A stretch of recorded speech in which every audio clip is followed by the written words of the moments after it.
예, 금융위원회 금융그룹 감독 혁신 단장입니다. 오늘 이 자료를 제가 토론에 와서 이렇게 쭉 보니까 공정거래위원회 소관의 얘기들 사안에 대해서는 매우 이 자료가 풍부한데 저희 금융그룹 감독 제도와 관련해서는 일단 자료상으로는 그렇게 많지가 않습니다. 그래서 제가 여기 오신 분들께 금융그룹 감독 제도라는 것이 얼마나 중요하고 꼭 도입해야 되는 제도인지에 대해서 일단 개요 그리고 기본적인 쟁점 이런 부분에 대해서 간단히라도 말씀을 드려야 되겠다라는 생각이 먼저 들고 그래서 저한테 주어진 시간은 거기에 소진을 하게 될 것 같습니다. 그래서 제가 작성해온 만들어온 그 자료를 중심으로 말씀을 간단하게 드리겠습니다. 우선 금융그룹 감독 제도라는 것이 뭐냐라는 것에 대해서 개요를 말씀드리면 그야말로 금융그룹에 대해서 감독을 하는 제도입니다.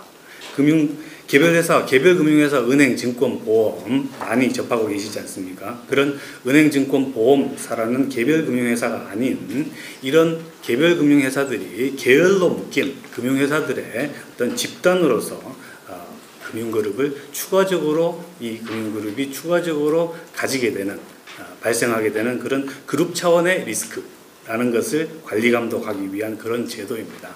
그런 집단으로서 발생하게 되는 그런 그룹 차원의 리스크가 뭐냐 하는 것은 뒷부분에서 또 내용이 또 나오게 됩니다.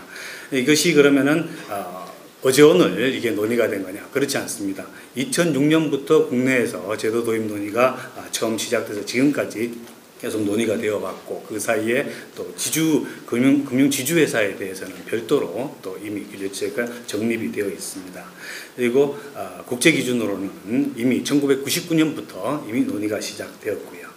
그래서 우리나라의 경우에는 금융위원회 주도로 작년에 모범 기준을 만들어 가지고 작년 7월 2일자로 시범 운영을 하고 있습니다. 그래서 7개 금융그룹에 대해서는 감독 대상 금융그룹이라고 해가지고서 여기에 대해서는 위험 관리 체계를 구축토록 하고 또 대표회사를 지정하고 이렇게 해서 모범 규준상으로는 법이 아직 뒷받침이 되고 있지는 않습니다만 모범 규준 차원에서는 이미 제도가 시범 실시되고 있다는 점을 말씀드릴 수 있겠습니다.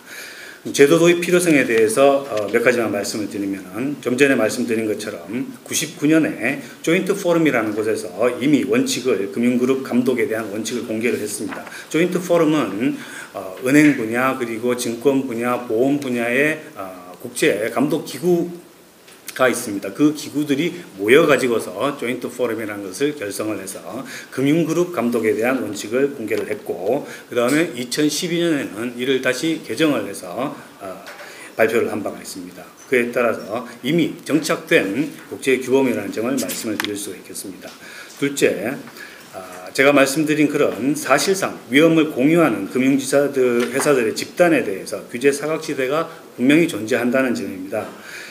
개별 금융회사들을 기준으로 보면 업권별 감독이 이루어지고 있고 또 금융지주회사로 엮인 계열금융회사들에 대해서는 지주감독이 함께 이루어지고 있습니다만 지주회사 형태가 아닌 비금융회사와 함께 계열로 묶인 금융그룹에 대해서는 분명히 규제 사각지대 이들이 그룹으로서 맞닥뜨리고 있는 리스크가 분명히 존재함에도 불구하고 이들에 대한 리스크에 대한 적절한 규제 감독 조치가 이루어지지 않고 있는 부분이 있다는 부분입니다. 그리고 마지막으로 세 번째, 우리나라의 경우에 그동안의 IMF 위기 이후에 대한생명 그리고 대우증권 그런 대기업 집단의 동반부실화, 금융회사에 대한 동반부실화 사례로부터 최근에는 동양사태에 이르기까지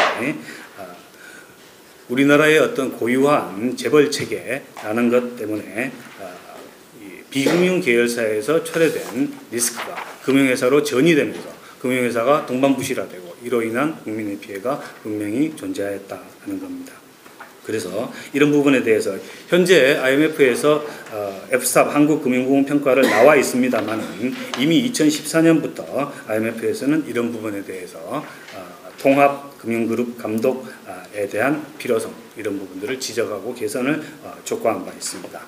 현재 관련 법안은 두 건이 나와 있습니다. 작년 여름에 박선숙 의원님 안 그리고 작년 11월에 이하경 의원님 안이 나와 있습니다만 그 의원님 두 분 법안에 대해서 공통적인 부분만 우선 말씀을 드리면 감독 대상을 지정하고 그 감독 그룹이 리스크 관리 체계를 구축하라는 점이 가장 먼저입니다.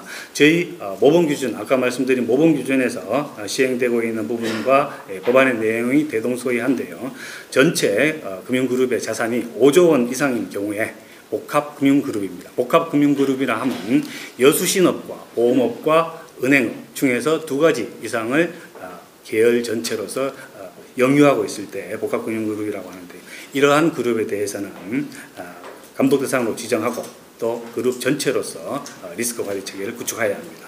그리고 두 번째로는 이들 금융그룹에 대해서 자본 적정성 관리를 하게 됩니다. 자본 적정성은 필요한 자본에 대해서 100% 이상 적격한 자본을 가지고 있어라 하는 걸로 요약을 할 수 있는데 계열사 간 출자를 통해 가지고서 서로 중복 계산된 그런 자본이 있습니다. 이런 자본은 가지고 있는 적격 자본으로 인정해주기가 어려운 그런 부분이 있습니다. 그리고 계열사들의 투자가 한 곳에 과도하게 집중되어 있는 부분, 또 비금융 부분의 위험이 그룹 전체로 전이될 가능성이 있는 부분, 이런 부분들은 필요 자본에 가산을 시켜가지고 봐야 된다 하는 그런 부분이 있습니다. 그래서 자본 적정성 규제를 해야 한다. 그리고 세 번째로는 금융감독당국의 감독체계 정비입니다. 이 입법안과 관련해서는 이 박선숙 의원님 안과 이하경 의원님 안의 공통적인 부분이 이 첫째, 둘째, 셋째 이 부분에 해당된다고 말씀드릴 수 있고 이하경 의원님 안의 그 경우에는 추가적으로 방화벽 강화 장치라고 해가지고 금융계열사의 임원에 비금융계열사 출신 임원의 선임을 제한한다든지 금융그룹 내 금융회사 임원에 대해서 비금융계열사 겸직을 금지한다든지 이런 내용들이 추가로 들어가 있음을 말씀을 드립니다. 그동안에 입법 이전에 지금 현재 이제 입법이 추진되고 있습니다만 그 이전에 정부의 제도 도입을 위한 노력도 많았습니다. 작년 연중 그런 노력들을 경주를 했는데 기본 틀을 만들었다 이렇게 저희가 말할 수 있겠습니다. 작년 1월에는 감독제도 도입 방안을 발표하고 그 감독제도 도입 방안에 따라서 아까 말씀드린 것처럼 7월 2일에는 모범 기준을 시행을 하고 모범 기준에 따라서 7개 금융그룹을 감독 대상 금융그룹으로 지정을 하고 금융그룹별로 대표이사를 지정하고 리스크관리부서를 설치하는 등 리스크 관리 체계를 구축 운영하고 있습니다. 앞으로의 과제입니다. 앞으로의 과제는 무엇보다도 국회에서의 법제화가 통과되는 것이 시급하다고 할 수 있겠습니다. 모범 기준은 법은 아니기 때문에 현재 금융회사들의 협조를 통해서 시행은 되고 있습니다만 금융회사들이 지키지 않았을 경우에 페널티를 가한다든지 이런 부분들은 시행이 되고 있지 않습니다. 그래서 그런 부분, 규범력을 확보하기 위해서는 반드시 입법이 필요하다 이렇게 말씀을 드릴 수 있고요. 그런 부분들이 국제적인 어떤 여건 상황을 따라가기 위해서라도 반드시 조속하게 이루어져야 된다라고 그렇게 말씀을 드릴 수 있겠습니다. 앞으로 이게 재정법이기 때문에 정무위 차원에서도 공청회가 이루어지겠습니다만 공청회와 또 법안 소위 단계에서 개별적인 쟁점 사항에 대해서는 심도 있는 논의가 이루어질 테니 정부 차원에서도 입법 지원 노력을 강화해 나가도록 하겠습니다. 제가 쟁점도 좀 간단하게 말씀을 드리려고 했는데 시간 간단하게 좀 말씀해 주시죠. 그러면은 대표적인 쟁점에 대해서 제가 한 세 가지 정도만 말씀을 드리겠습니다. 먼저 개별 금융회사에 대한 감독이 아주 촘촘할 정도로 이루어지고 있는데 이걸 굳이 이렇게 금융그룹 감독법이라는 이름으로 이렇게 또 해야 하느냐 하는 흔히 이제 제기하는 그런 질문입니다. 여기에 대해서는 제가 아까 말씀드린 것처럼 개별금융회사 차원에서 발생하거나 맞닥뜨리게 되는 리스크가 아니라 이들이 비금융 계열사 플러스 금융 계열사 전체로서 가지게 되는 맞닥뜨리게 되는 새로운 추가적인 형태의 리스크에 대한 지도 규제 조치이기 때문에 그런 차원에서 이해를 해주시면 되겠다 하는 말씀을 드리죠. 보완적인 그런 감독 규제다라는 점을 우선 이해를 해주시면 감사하겠습니다. 그리고 두 번째로는 이 그룹 단위로 규제하는 통합감독법이 개별사의 독립성을 존중하는 법무부에서도 나와 계십니다만 상법과 충돌되는 부분이 있는 것 아니냐 하는 부분입니다.